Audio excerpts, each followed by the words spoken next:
in with 9 more laps to go. 9 more laps, Bob, and he is en route apparently to win number 9. His winning percentage has dropped off, though. Remember, it used to be 6%. Now it's only 9 out of the 20 races. Dale Earnhardt going after win number 9. There have been 8 winners in all this year. Remember, the other winners have been Elliott. He's won 3 times. Davey Allison's won twice. Tim Richmond twice. And the single winners, Ricky Rudd, Kyle Petty, Bobby Allison, and Rusty Wallace. Dale has won 5 times at this racetrack and is about to register number 6.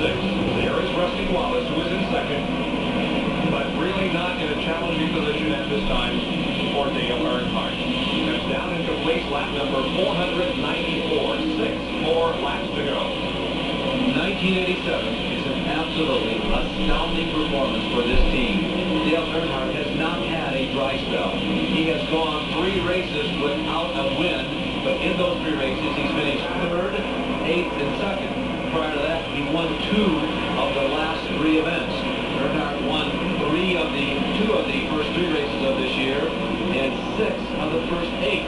He then had a 4 or 5 race losing streak. That was the longest one. Tim Richmond winning twice in the interim, and now since then his wins have continued to come. And he is about to lap 5th place Richard Petty, and if he does, he along with 3 others will finish on the lead lap. Again, our top 5 in the cars on the lead lap are Earnhardt, Wallace, Rudd, Labonte, and Petty for the moment. But he is threatening now to go a lap down the field as Earnhardt tries to dispose of him here with only 3 more laps to go. And Larry, the amazing statistic to me is that Dale has finished every single race this year. Yeah, it's one thing to run up front because it takes a big toll on a race car to run up front and lead almost half the laps as Dale has in 1987. But as you mentioned, Bob, to finish every single one is incredible.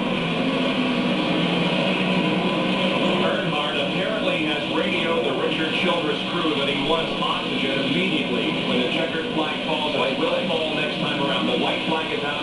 He's not going to try to do battle with Richard Petty. He's going to let Richard finish on the lead lap in 5th. Dale Earnhardt from Kannapolis, North Carolina, comes off of corner number 4 and takes the checkered flag. Earnhardt has won again in 1987. Here comes Rusty Wallace off the banking. He crosses the line in 2nd position as Earnhardt is slowing down on the backstretch on the cool-off lap. There's Richard Childress and the other members of the Earnhardt crew who have registered yet another victory in this outstanding season. They won by over 5 seconds tonight, and boy, the big question for 1987 now becomes how many winnings can Dale Earnhardt amass?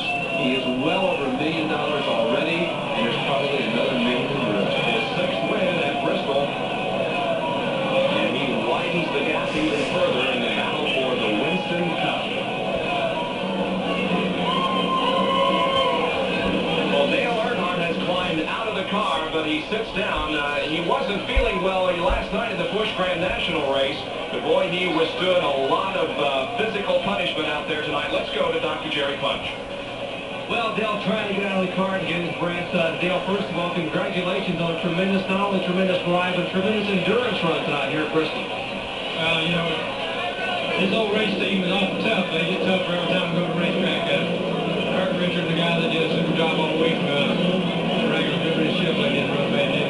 But, you know, Rusty was awful tough, and he got his lap back. We had a set of tires on it, really didn't suit me, but you know, after a while, he'd run me back down, and he run me back down that last time there, and I said, well, I got to change my groove. So I changed my daddy groove, and he took off. That thing really hooked up there where we was running, and I pulled back away from him, and then last 10 laps, I just breezed, so my head was falling off. I don't know why, but ever since that wreck up in Michigan, when Michael Andretti put me in the wall in that IROC race, my neck's been bothering me, and it bothered me tonight, and it usually don't bother me in Bristol, so that's a bad sign.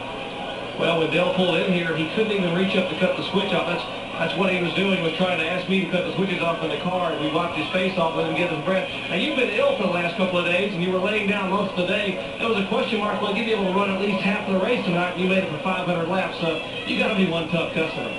Well, you know, it's like I said, this race team gets tougher every time I go, and it's hard for me to keep up pace with them. Ain't no lie, but you know, the guys do awful good. I can't think of enough, and everybody back home is pulling for us. You know, family, and Kelly, all my family couldn't come up tonight, my daughter Kelly and everybody, but, you know, they're all pulling for us, and we're working hard, and, you know, we'll be back out there farming next week to try to build them chicken houses and do something out there.